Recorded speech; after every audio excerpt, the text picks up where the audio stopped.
청취자분들께서 보내주신 자료들을 쭉 보니까요. 한때 중화민족의 위대한 부흥이라고 했던 시진핑 주석의 그 중국몽 있잖아요. 네. 그게 어떻게 이렇게 악몽이 되어가는지 그 균열의 소리가 정말 생생하게 들리는 것 같더라고요. 맞아요. 보내주신 자료들이 그냥 뭐 경제가 나쁘다 이런 표면적인 분석이 아니었어요. 그렇죠. 사회 전체가 가라앉고 있다는 어떤 구조적인 붕괴의 징후들, 그리고 그 안에서 사람들 심리가 어떻게 바뀌는지를 보여주고 있죠. 네, 절망을 넘어서 분노로. 네, 바로 그 지점입니다. 오늘 대화는 거기서부터 시작해야 할 것 같아요. 사회가 무너지는 징후들부터 시작해서 그 분노가 어떻게 정권의 심장까지 겨누게 됐는지 한번 따라가 보시죠. 좋습니다. 그럼 자료에서 딱 정리해준 10대 난제라는 게 있던데 네. 여기서부터 시작해볼까요?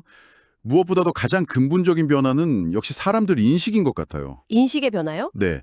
불과 한 10년 전, 2014년만 해도 중국인 77%가 나는 5년 전보다 잘 살게 됐다 이랬는데 네. 아, 그랬었죠. 지금은 그 수치가 39%로 그냥 곤두박질 쳤더라고요. 오히려 61%는 더 가난해졌다고 느끼고 있고요. 바로 그 대목이 자료에서 말하는 사회적 화산, 이게 소셜 볼케노 현상의 핵심입니다. 사회적 화산이요? 네. 예전에는 내가 가난하고 실패하면 내가 노력이 부족했나 하고 이걸 다 개인 탓으로 돌렸거든요. 그렇죠. 근데 이제는 그 분노의 방향이 완전히 바뀐 거죠. 이건 내 잘못이 아니야. 이 시스템이, 이 사회가 잘못된 거야. 라는 뭐랄까 집단적인 각성이 일어나고 있는 겁니다. 개인의 좌절이 사회적인 분노로 바뀌는 그 임계점이군요. 맞습니다. 정권 입장에서는 개개인이 그냥 포기하고 있으면 관리하기 쉬운데 모두가 한 방향으로 시스템을 원망하면 이거 진짜 걷잡을 수 없겠네요. 그렇죠. 특히 중국 공산당은 늘 그거 하나를 약속해 왔잖아요. 우리가 경제 성장시켜서 너희 잘 살게 해주겠다. 이게 정당성의 가장 큰 기반이었는데 네. 그 약속이 깨졌다고 사람들이 느끼는 순간 정권의 존재 이유 자체가 흔들리는 거죠. 그 약속이 깨지고 있다는 증거들이 자료에 정말 많던데 저는 특히 중산층의 몰락을 보여주는 한 사례가 눈에 확 띄었어요. 어떤 거죠? 바로 피아노요.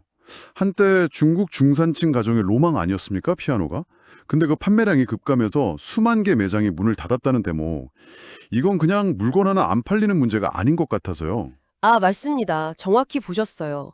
피아노는 단순한 악기가 아니라 자녀 교육에 대한 투자, 그리고 우리 집이 이만큼 산다는 어떤 과시의 상징이었죠. 그렇죠. 문화적인 상징. 네.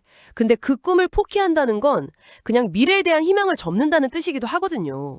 가계 자산의 70%가 부동산에 묶여 있는데 집값은 폭락하지. 직장에선 대량 해고가 이어지지. 이러니 뭐 미래를 위한 투자는커녕 당장 먹고 사는 걸 걱정해야 하는 거죠. 그런다면 식당 장의사라는 직업이 새로 생겼다는 부분은 정말 좀 충격적이었습니다. 아, 네. 그 표현이 참. 그냥 폐업 정리 대행 이 정도가 아니라 실패의 흔적을 전문적으로 수거해가는 비즈니스라는 거잖아요. 맞아요. 마치 경제의 죽음을 처리하는 장의사 같다는. 네, 그래서 좀 섬뜩하더라고요. 그렇죠. 예. 예전엔 경기가 좋으면 쓰던 장비도 권리금 받고 넘겼는데 지금은 돈을 주고 처리해야 하는 쓰레기가 된 겁니다. 2024년 한 해에만 식당 관련 업체가 300만 개가 사라졌다는 통계가 있거든요. 300만 개요? 와. 네, 자영업 시장이 그냥 무너지고 있다는 걸 보여주는 가장 극적인 단면이죠. 이 모든 현상의 바닥에는 결국 그 극심한 불평등 문제가 깔려 있는 거겠죠. 물론입니다. 상위 1%가 국가 부의 거의 90%를 차지하고 반면에 9억 6천만 명은 한 달에 우리 돈으로 한 40만 원도 안 되는 돈으로 살아간다. 이 통계는 진짜 믿기가 힘들 정도예요. 그런 구조적인 모순이 젊은 세대한테는 훨씬 더 가혹하게 다가오고요. 그래서 자료에 미완성 세대라는 표현이 등장하는 겁니다. 미완성 세대, unfinished generation. 아, 표현이 너무 서글프네요. 그렇죠. 마치 건물을 짓다가 만 것처럼 높은 교육을 받고도 사회에서 자기 역할을 못 찾고 그냥 멈춰버린 청년들. 이런 의미겠죠? 정확합니다.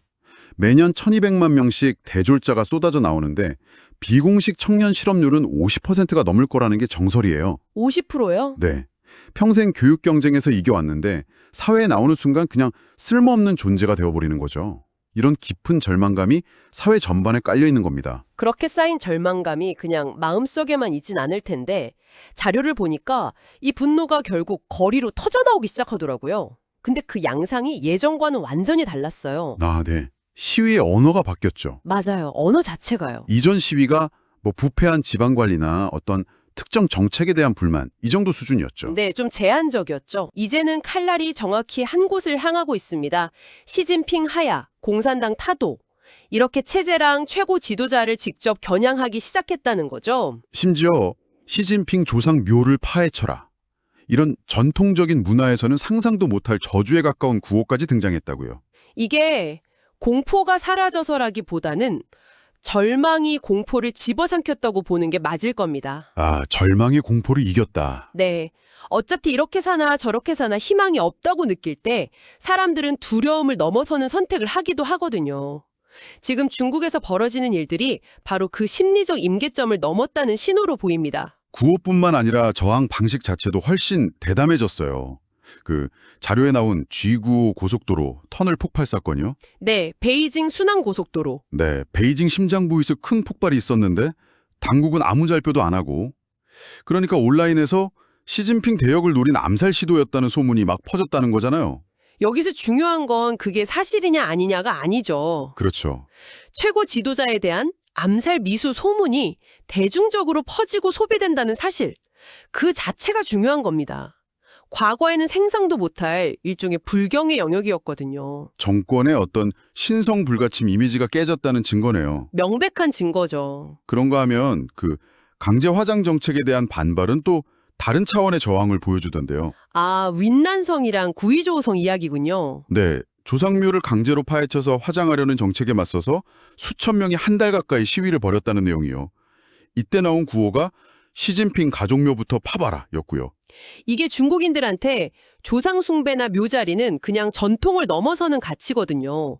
공동체의 근간이에요. 네, 뿌리 같은 거죠. 근데 경제 문제도 아니고 이런 전통 가치까지 건드리니까 정말 격렬한 저항에 부딪힌 거죠.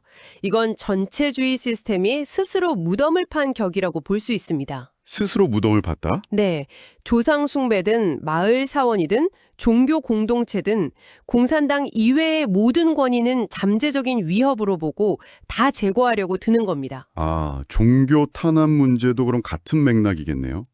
광시나 허난성에서 사원, 교회를 불법 건축물이라면서 철거하려다 주민들이랑 크게 충돌했다는 기록도 있더라고요. 맞습니다. 그런 사건들이 지금 동시다발적으로 터져나오고 있어요.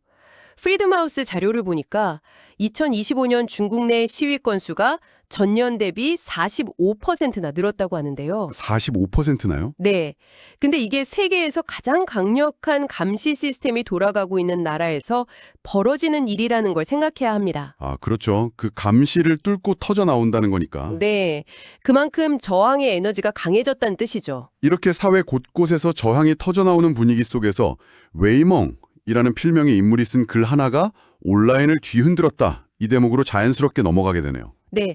시진핑 사퇴 권고서. 이건 뭐 거친 구호나 물리적인 충돌과는 또 다른 아주 정교하게 정권의 심장을 겨는 지적인 저항이라고 할 수 있겠어요. 맞습니다. 그냥 비난이 아니라 왜 시진핑 주석이 물러나야 하는지를 조목조목 따지는 일종의 탄핵소추문 같은 글이죠. 가장 먼저 지적하는 게 국가 권력의 사유화 문제던데요? 네.